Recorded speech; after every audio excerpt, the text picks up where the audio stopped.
Get ready, friends, because we're going to talk about Donald Trump, Kellyanne Conway, Rudy Giuliani, and presidential pardons. What could possibly go wrong? Let's talk about that, because justice matters.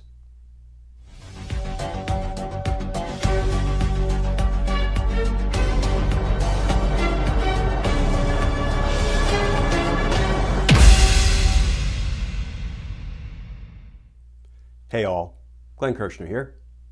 So once again, we need to turn our attention to pardons. And we're going to try to have some fun with the topic today, but that fun may come at the expense of justice, because we're going to be talking about Donald Trump, Kellyanne Conway, Rudy Giuliani, and any conversation involving that hat trick of ne'er-do-wells will come at the expense of justice. But Kellyanne Conway has just authored and is out hawking a book. Here is a headline that appeared in the Washington Post in an article written by Ashley Parker regarding Kellyanne's new book. Headline: in a new book, Kellyanne Conway takes aim at many targets except Trump. And friends, not only does Kellyanne Conway decline to take aim at Trump, to talk honestly, openly, candidly about what Donald Trump did, Kellyanne Conway in her book claims that Donald Trump is a feminist. Here is how author Ashley Parker puts it: Conway depicts Trump as a feminist. A feminist. I said it 3 times because it's not easy to absorb that word when somebody makes that observation about Donald Trump. But what that clearly highlights is that Kellyanne's book is a work of fiction. Or, given that Kellyanne Conway is the author, perhaps it's a book of alternative facts. But here is what I found to be most interesting in Ashley Parker's, what I would loosely call, book review of Kellyanne Conway's new book. It has to do with pardons. In the waning days of his presidency, Conway also writes that during a discussion with Trump on pardons and clemency, he turned to her and asked, "Do you want one?" "Do you know something I don't?" Kellyanne asked Trump. She writes, "Why would I need a pardon?" Trump's answer, "Because they go after everyone, honey. It doesn't matter," Trump replied, according to the book. "I politely declined," she concludes. So we're going to assume, for the sake of this discussion, that Kellyanne Conway was reporting that truthfully, accurately, that it wasn't alternative facts. So Donald Trump, unsolicited, offered Kellyanne Conway a blanket pardon for any and all crimes, and she said she declined. But friends, what does that tell you? Do you think there is a chance in the world that Donald Trump did not give a blanket pardon to Lil Donnie Jr., to Ivanka, to Jared, to Rudy? Do you believe that Donald Trump was sort of circumspect and cautious enough that he's offering an unsolicited blanket pardon to Kellyanne Conway, but not giving them out to his own close friends, associates, family members, lawyers, and former lawyers? If you believe that, I would bet Donald Trump would be willing to sell you any number of New York City bridges. He'd probably throw in a couple of tunnels to boot. So now, knowing that Donald Trump was apparently just offering up pardons to anybody who might want one or need one at the end of his presidency, let's turn to some really interesting reporting today by Hugo Lowell of The Guardian in a story about Rudy Giuliani's testimony before the J6 committee on Friday because he testified for 9 hours. And I, quite frankly, was pretty darn surprised that he testified for 9 hours. I just assumed he would invoke his Fifth Amendment right against self-incrimination. Let's look at Hugo Lowell's reporting. Headline: Rudy Giuliani stonewalls Capitol attack investigations during lengthy deposition. And that article begins, Donald Trump's one-time attorney, Rudy Giuliani, testified to the House Select Committee investigating the January 6th Capitol attack at length on Friday, but declined to discuss the involvement of congressional Republicans in efforts to overturn the 2020 election results, according to two sources familiar with the matter. And Hugo Lowell, who has done some excellent reporting on all things J6, and I'll put a link to his article as well as Ashley Parker's article in the description for this video. Hugo Lowell's article goes on to talk about some of what he learned about Rudy Giuliani's appearance, like he was apparently invoking some privileges like work product privilege, which may or may not apply to some of what he did.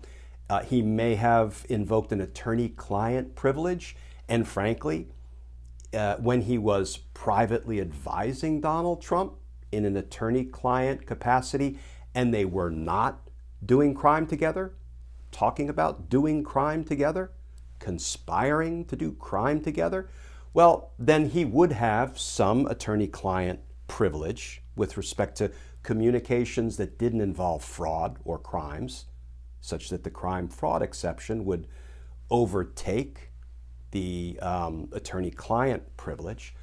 But here's what it does not say in that article. And based on the public reporting and some information that's not necessarily public, it looks like Rudy Giuliani did not invoke his Fifth Amendment right against self-incrimination in the 9 hours he was in front of the J6 committee. We don't know it for certain, but I think it's a safe inference to draw from everything we do know, and we're going to use that as our leaping off point for the discussion of the interplay between pardons, testimony, and the Fifth Amendment right against self-incrimination.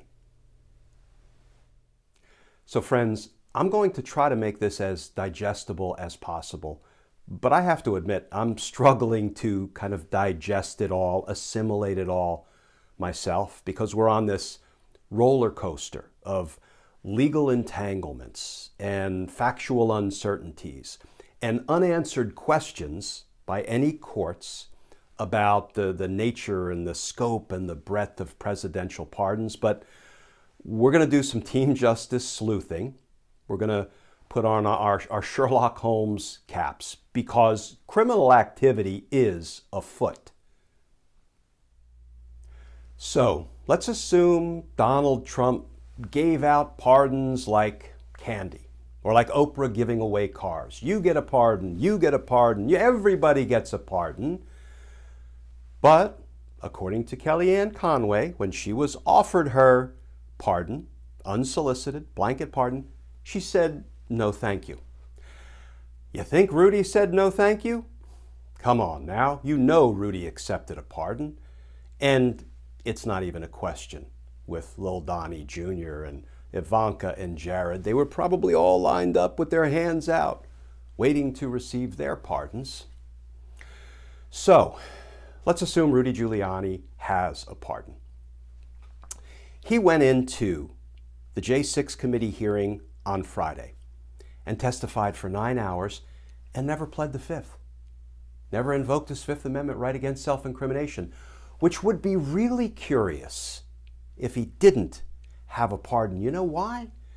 Because we all know Rudy Giuliani is under criminal investigation by the Department of Justice, specifically, at a minimum, the Southern District of New York U.S. Attorney's Office. Because remember, about a year ago now, a federal judge issued a search warrant for Rudy Giuliani's electronic devices after finding there was probable cause to believe Rudy's electronic devices had evidence of crime contained in them.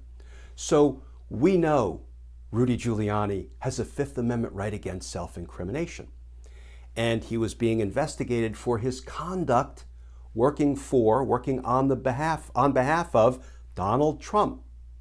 So if he was then hauled into the J6 committee and asked questions about what he did with and for and on the behalf of and at the request of Donald Trump, he's got a Fifth Amendment right against self-incrimination all day long. So I would expect he would have walked in there and said, I plead the Fifth, and he would have been excused because he would have a viable claim to his Fifth Amendment protections. However, he didn't do that. Based on all available reporting, never pled the Fifth. What does that tell you? It tells you he probably has a pardon. Now, stick with me, friends. This is not intuitive. When you are delivered a pardon by the president, that extinguishes your Fifth Amendment right against self-incrimination. It evaporates. It no longer applies. Why? Because you can't incriminate yourself. If you have a pardon, your truthful testimony can't be used against you. And the Fifth Amendment says if your truthful testimony would incriminate you, you have a constitutional right under the Fifth Amendment to refuse to testify. But when that pardon is delivered, you no longer have a Fifth Amendment right against self-incrimination that you are allowed to invoke, either before Congress or in the grand jury or in a court of law. Now, I don't want to get sidetracked on whether there are still state offenses, because a presidential pardon does not extinguish your Fifth Amendment right for purposes of any state crimes you may have committed. I'm going to touch on that toward the end of the video. But for federal crimes, you no longer have a Fifth Amendment right that you can plead. So here's the tricky part. If Rudy Giuliani has a pardon, and he went in to the J6 committee last Friday, and he pled the Fifth, he said, I am not going to answer that question on advice of counsel. I'm going to invoke my Fifth Amendment constitutional right against self-incrimination. He would be committing a fraud, because he wouldn't have a Fifth Amendment right against self-incrimination if he was in receipt of a presidential pocket pardon. I hope I explained that in a way that was digestible. As I say, I'm still struggling on this legal roller coaster to figure out how it all fits in, knowing that, we don't know what we don't know, but we're trying to read the data points. And with Kellyanne Conway saying Donald Trump was willing to toss her a pardon, and because that leads to the reasonable inference that he clearly gave pardons to his friends and family members and attorneys and prior attorneys, and they probably willingly accepted them. You couple that data point with Giuliani not even bothering to invoke his Fifth Amendment right against self-incrimination in the J6 committee over the course of 9 hours, when we know he's being investigated by the Department of Justice. He probably knew he had nothing to fear because he had a presidential pardon in his back pocket. And if you claim a Fifth Amendment right when you don't have one, that's a little thing we call obstructing an official proceeding, which is perhaps why, Rudy could not let pass through his lips during those 9 hours, I plead the Fifth.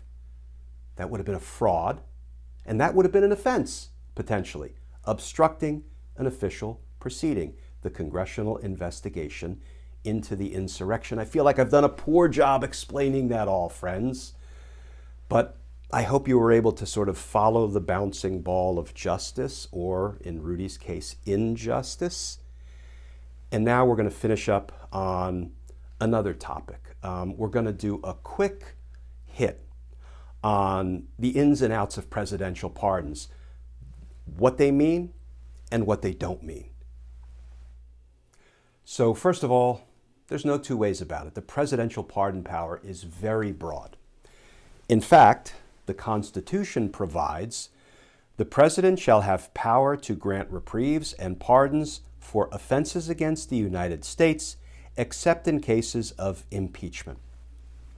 So there are not a lot of qualifiers or limitations in the Constitution itself on the pardon power. There really are only two. One, except in cases of impeachment, and that just means if somebody is impeached and convicted in the Senate and removed from office, the president can't use a pardon to negate or to wipe away that impeachment. It doesn't apply to impeachments. And two, it has to involve offenses against the United States. That simply means that the president has the power to pardon people for federal crimes, but not state crimes. So some of the other do's and don'ts, ins and outs of presidential pardons. It applies to criminal cases, not civil cases. It can be a blanket pardon. That just means a president can say, I hereby pardon you for anything you did between the following dates. Remember, that's what Gerald Ford did for Richard Nixon. Part of why we find ourselves in this mess today. You know, I've always contended you can draw a straight line between Nixon not being held accountable for his crimes and Donald Trump and the pickle we find ourselves in presently. But a president can grant a blanket pardon. Ford did it for Nixon. I hereby pardon you for anything you did while you were in office. A pardon can also be secretly delivered. There is no rule, there is no law, there is no precedent, there's nothing in the Constitution that says for a presidential pardon to be valid, it must be announced publicly. No. Pardons can be secretly delivered, or what I have been calling for years, pocket pardons. The recipient can keep it in their back pocket unless and until they need to pull it out. And I don't know that I coined that phrase, but I did borrow from a phrase that we prosecutors use all the time. It's called pocket immunity. And all that is we get immunity for a witness, we keep it in our back pocket, unless and until the witness invokes his or her Fifth Amendment right against self-incrimination in a grand jury or at a trial. Then we pull that pocket pardon out and deliver it to extinguish the Fifth Amendment right against self-incrimination. Same principle with a pocket pardon. Rudy Giuliani may have one, which is probably why he went in to the January 6th committee and testified for 9 hours without invoking his Fifth Amendment right against self-incrimination, had a pocket pardon. But the bottom line here is pardons do not need to be made public in order to be valid. I wish that wasn't so. Pardons can only be delivered for past crimes, not future crimes. So Donald Trump could have been drafting and handing out and selling, knowing Donald Trump, pardons right up until Joe Biden took the oath of office and became president of the United States. And at that moment, Donald Trump's pardon power is at an end. So he could have pardoned people for all past crimes, but the minute President Biden was sworn in, Donald Trump could not pardon anybody for any future crimes.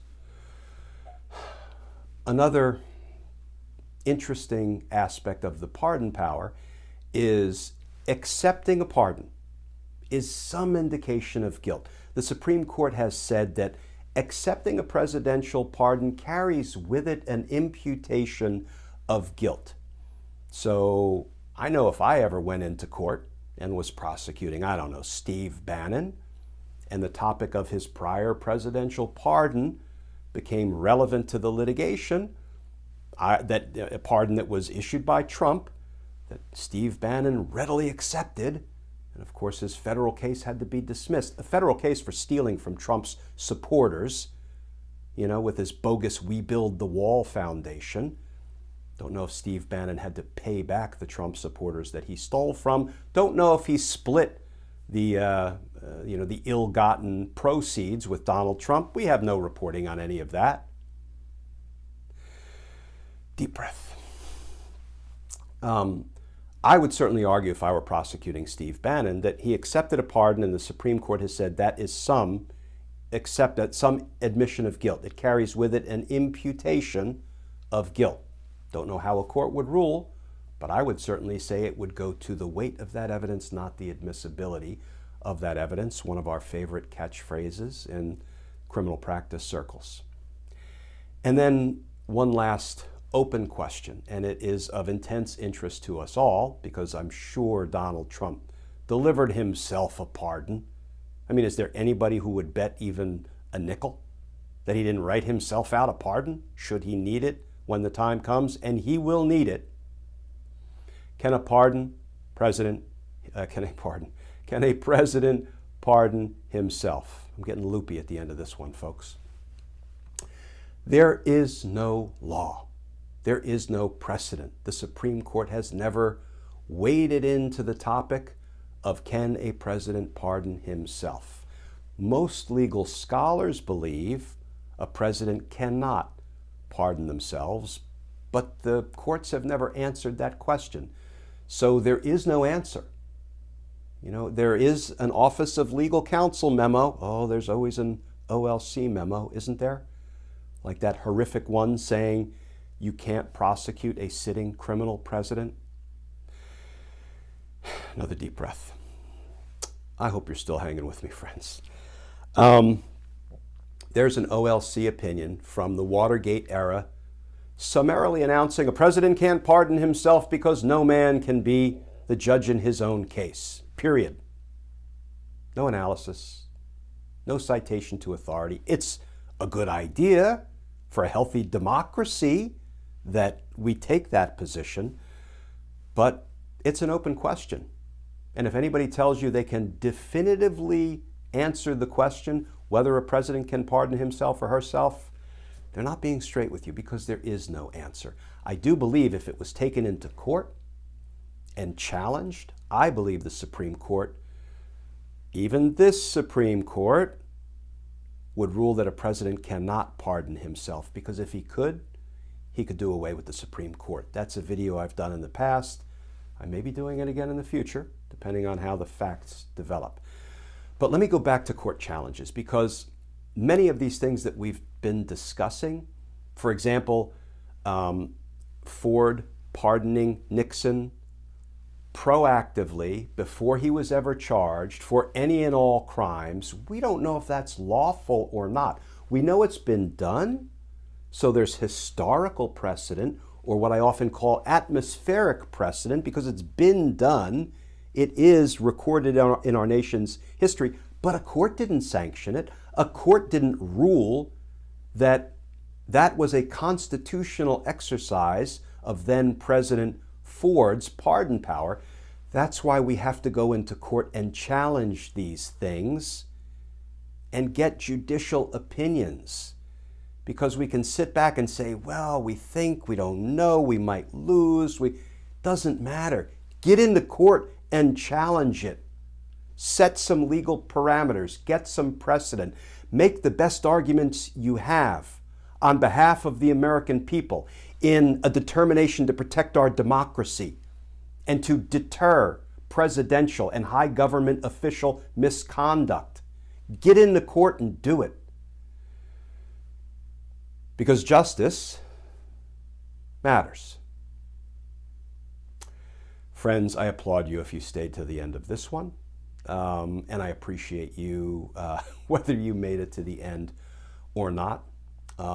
Stay tuned because I think we're going to be hearing a lot about pardons that Donald Trump issued that will begin to magically appear when and if, I'm going to go with when, the Department of Justice starts indicting people for the insurrection and for the conspiracy to commit offenses against the United States by trying to overturn the 2020 presidential election. And as always, friends, please stay safe. Please stay tuned. And I look forward to talking with you all again tomorrow.